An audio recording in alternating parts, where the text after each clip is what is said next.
What's cracking with you people?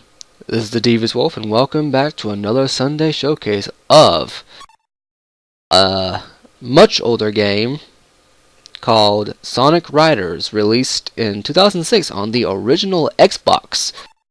To further give any credence that I am not 100% certain what the Sunday showcase is supposed to be showing off, but we'll figure it out. After all, that's the whole point of trying out new things. But for now, we're gonna talk about this game for a little bit. I'm starting a new game because on my old file back on my Xbox, and since I have no way of recording from the Xbox at the moment, while I have everything unlocked on the old file, I don't have everything on the old on these files. So I'm not sure if I'll ever get around to doing that, but we'll find out. I'll figure it out on my own time. But just so you know, we have a shop. Now in the shop you can buy extra equipment. You know, there's other things you can use. And Sonic Riders, as you guys have probably noticed by now, is a racing game. And as a result, there are different things you can use, different modes. Survivor mode is, as I said right there, you compete underneath a set mode. So you have a racing stage and a battle stage. You have tag mode, which is essentially, you know, you're playing tag. I think the rules are self-explanatory. You have the story mode, which is story mode, and a normal race. You have free race, which is essentially just 1 to 4 players. You play on one of the maps, and you just kind of race and do your own little thing. And you have time attack, which is, well, there's a 1-player thing, but you race against the clock. And then you have the World Grand Prix. What that essentially is that you pick a set number of maps, and you race through those maps. Now, as this is a new game, this is a much newer, there's a newer file, and I don't have all the stuff unlocked on the other files. While we go through some of the levels, I will be explaining what there is to unlock and what Sonic Riders is all about. So we're going to go ahead and we're going to jump right into it. Now, Sonic Riders is another attempt at a Sonic racing game, and also I like to note that I love how this cutscene looks. Granted, it is a much older cutscene. It's 2006 Sega CGI technology, but I think it still looks relatively okay by today's standards. It looks kind of like it looks kind of like an early PlayStation 3 graphics, I would say, like early PlayStation 3.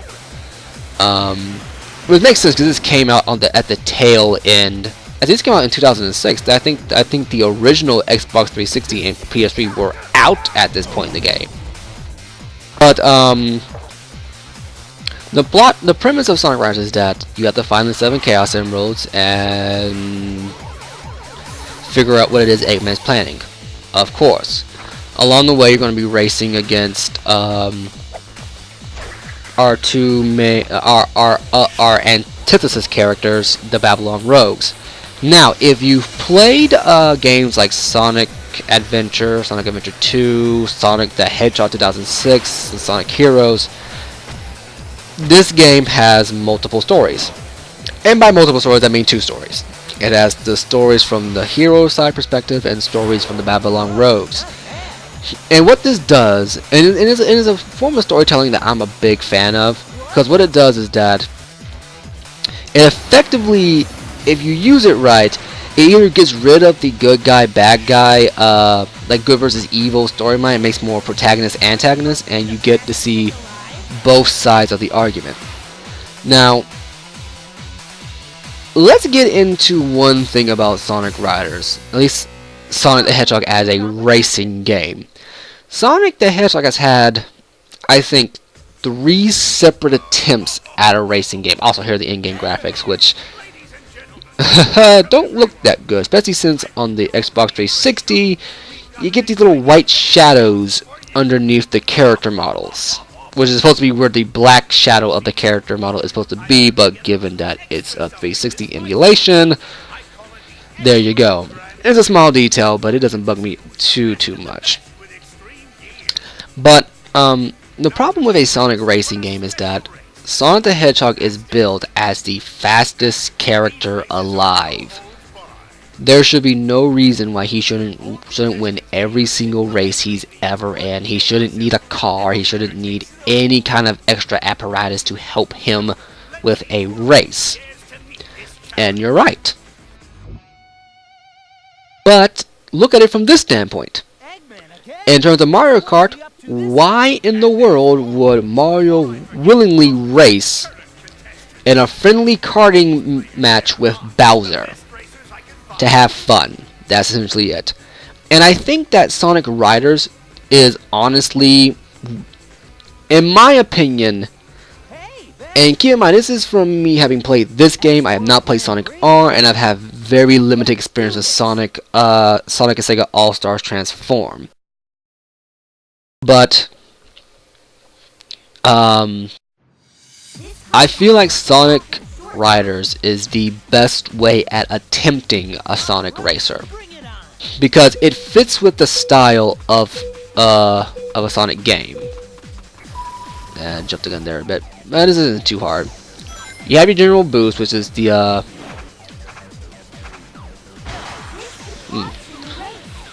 which is X or square, I believe, if you are playing on the PlayStation and Xbox respectively. And you actually have a fuel gauge on for this kind of game. And that fuel gauge is essentially, if you run out of air, you have to run. So you move slower, but you generally don't want that running out. You can refill the air by doing tricks or getting on these scripted events where you have to waggle the stick around a bit. Probably the main reason why some of my older controllers have the analog sticks a little bit jacked. You also have these air refill stations, so it's an added bit of complexity. You don't actually get many items. Like, the actual point of this game is less about the items and more about your individual skill as a racer. Like, you have ways of attacking. Don't get me wrong, you have ways of attacking. But for the most part, it's on you. It's on your skill. You can use attacks to stop. You also have a brake button. And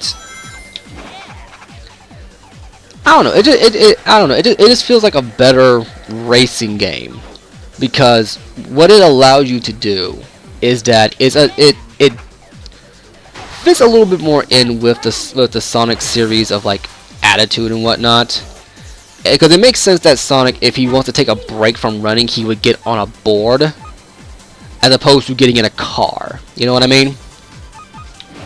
Oh, I messed that up. Let's get some air here. Nope, okay. Well, we're able to run out of air here pretty soon. Let's go ahead and refill.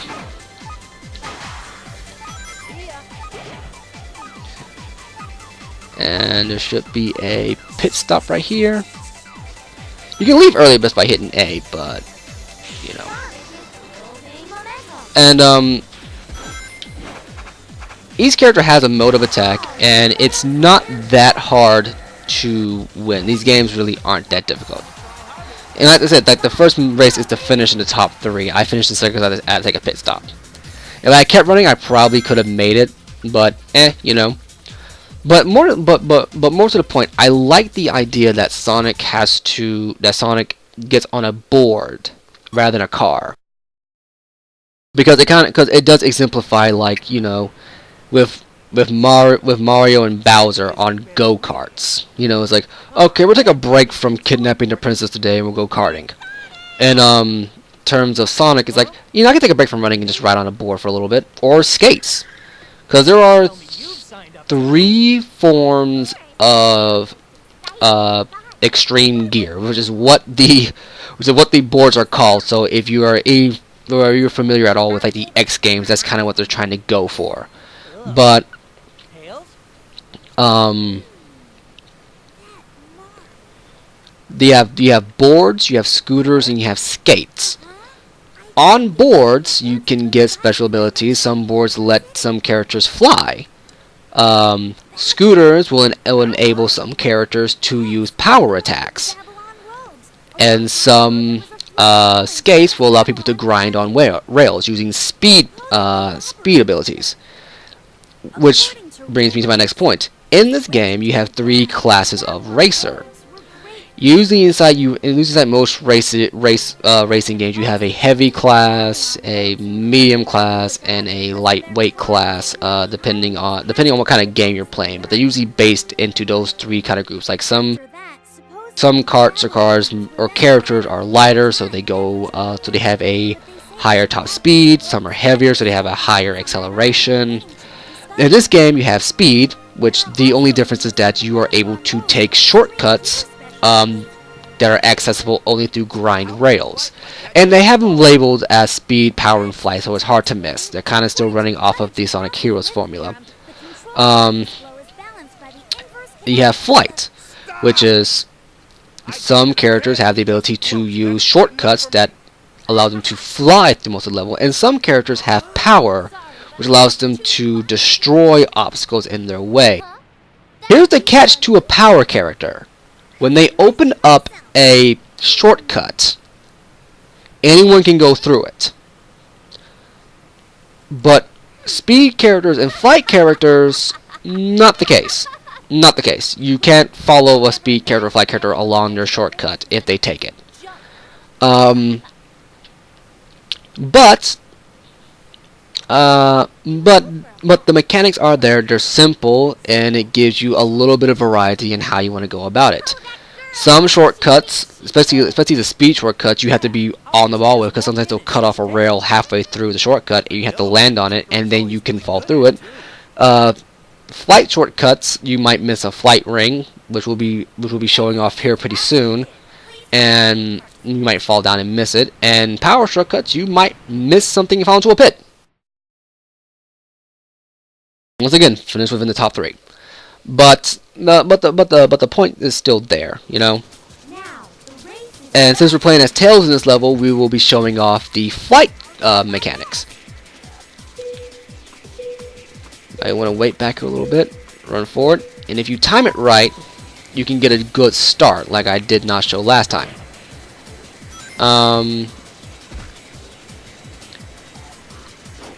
If I had managed to time that jump right, I could probably jumped into that flight ring and got a shortcut there. Because here's the thing about the shortcuts. Even though a lot of them are really obviously labeled, some of them you have to look for. Some of them you actually have to be paying attention to and be like, huh, can I break that? Can I make that? If so, you can do it. But that's how the flight shortcuts worked. And each shortcut, if you take it, automatically refills your air meter to some degree. To some degree.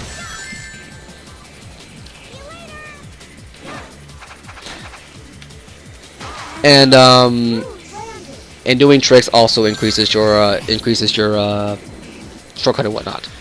Now, as you have seen, and at some points in the race, I have actually gotten I've gotten like level ups or something like that, and my attacks have changed. Well, what that does is that gaining more rings allows you to get more speed and more attacks. Every 30 rings, you get an extra. You also get an extra air meter. Every 30 rings, you get an extra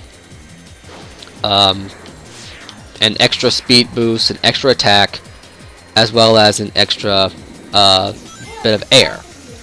You get 100, and you get 100 rings, and each stage of a story mode, I believe, either story mode or Grand Prix, and you unlock new characters. Right there, I took a special shortcut by nailing a jump just right. But yeah, but you see the point, you know. It's a lot of the characters, a lot of the mechanics, while simple, pretty much hinge entirely on your skill.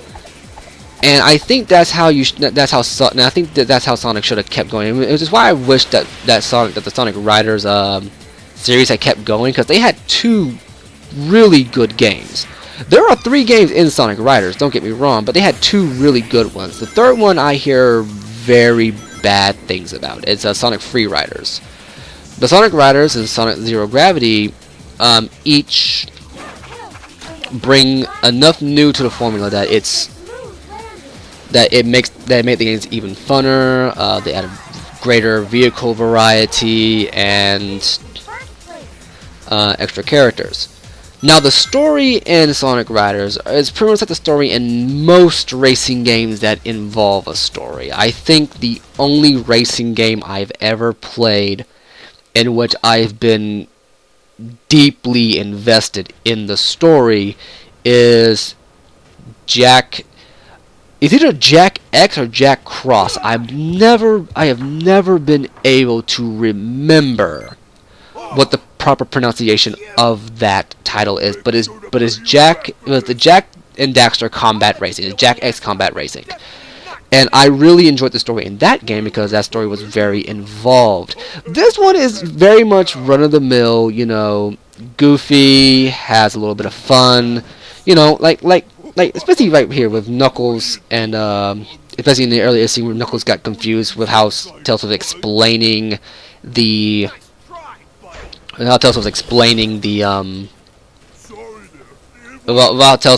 how extreme gears work. The problem is, this is probably the last time. This is probably the last time I feel that Knuckles was portrayed decently. This is the last good portrayal of Knuckles as a character before they made him a bumbling idiot.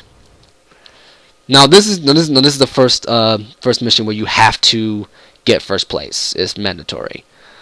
And this is probably going to be the last mission I show off for this game, but it works because it shows off the last of our gameplay styles. Power.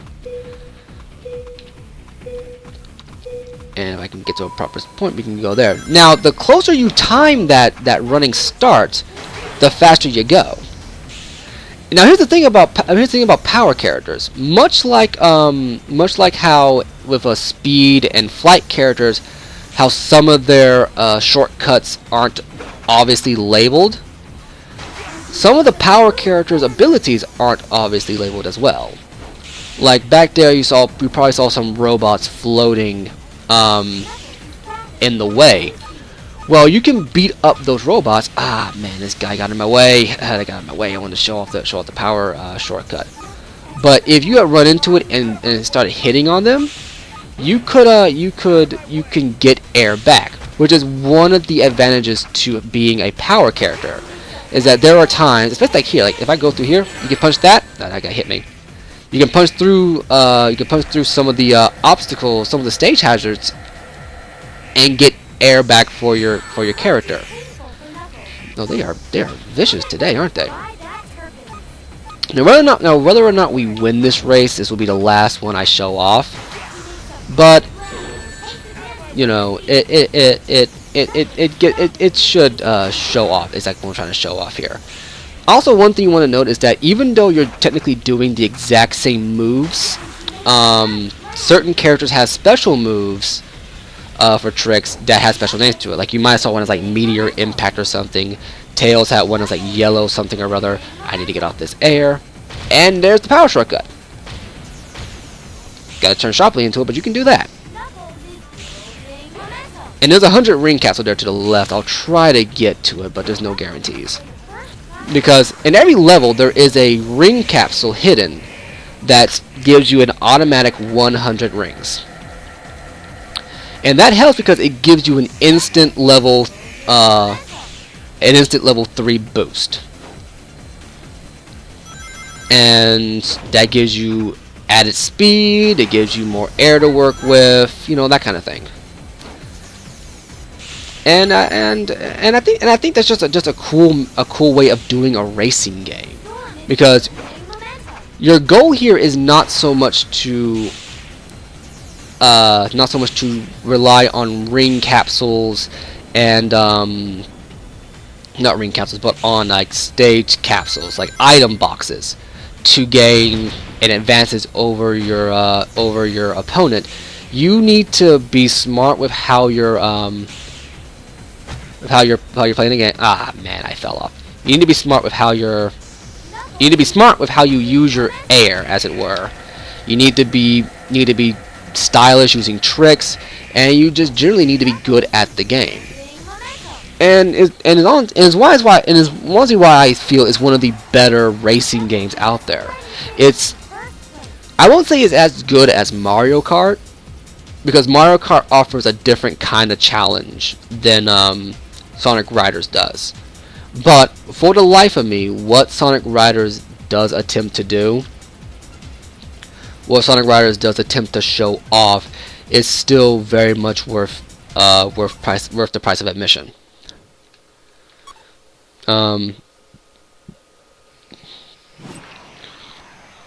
I meant to hit return to the main menu, but this gives me a little extra time to kind of talk about a few more things.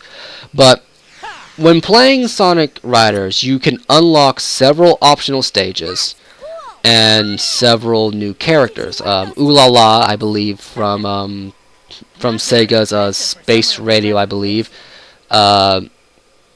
Cha-Cha, I want to say, from Monkey Ball. Yeah, I think it was Monkey Ball. It's a monkey character that I'm honestly not familiar with in terms of Sega's history.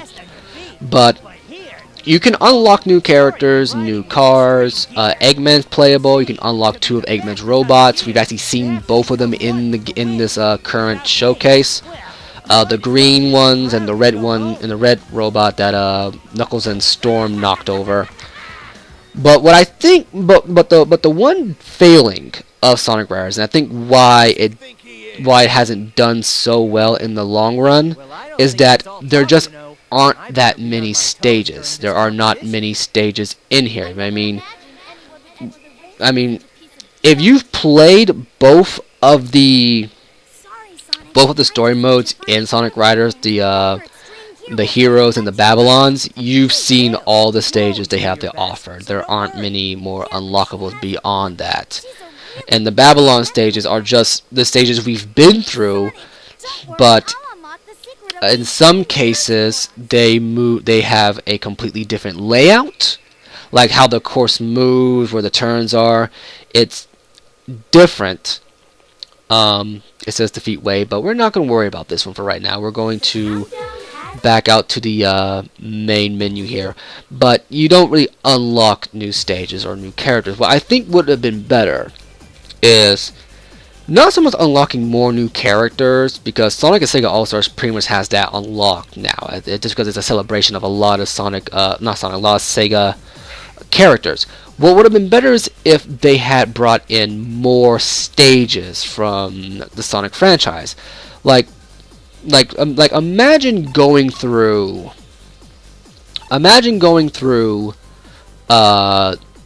Metal Harbor or Emerald Coast or Sand Ruins or Ice Cap or Sandopolis. Just imagine going through some of those stages in a Sonic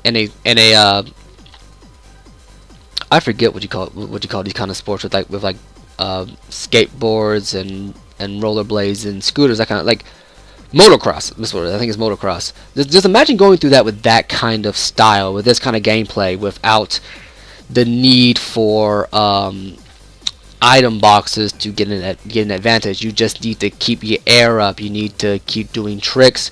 You have your boost attacks. That's pretty much about it, which is the equivalent of knocking your opponent off the map, and having special character specific shortcuts that can give you an edge at certain points in the game. Like, let's say you have a grind rail at the beginning, you can get a quick lead on the competition, or you have a power shortcut near the middle that lets you get to the end faster, or you have a flight path that lets you go straight to the finish line and get that last minute photo finish. If you're good, if you're good, you win. That's how Sonic Riders works. I just feel like Sonic Riders occupies a space and point where it's just like, there's no reason why Sonic should be on a board. I think that's the only reason why Sonic Riders gets a worse rap than what it probably deserves.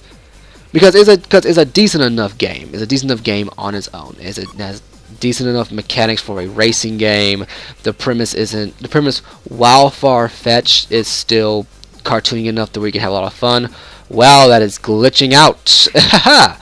And yeah, that's just glitching out like nobody's business, isn't it?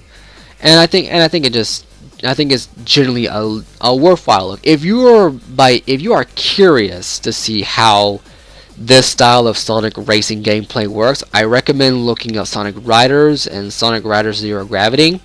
I know that Sonic Riders is out for Xbox, PlayStation 2, and GameCube, and Sonic Riders Zero Gravity is out for PlayStation 2 and GameCube. So if you're and you can probably pick those games up for like maybe $2. You know, it's $2, maybe 3 hours worth of gameplay, 3 hours of gameplay at most. And if you are interested in couch co-op, get a little bit more out of it. But at any rate, I've been the Divas Wolf. This has been Sonic Riders, and I'll catch you later.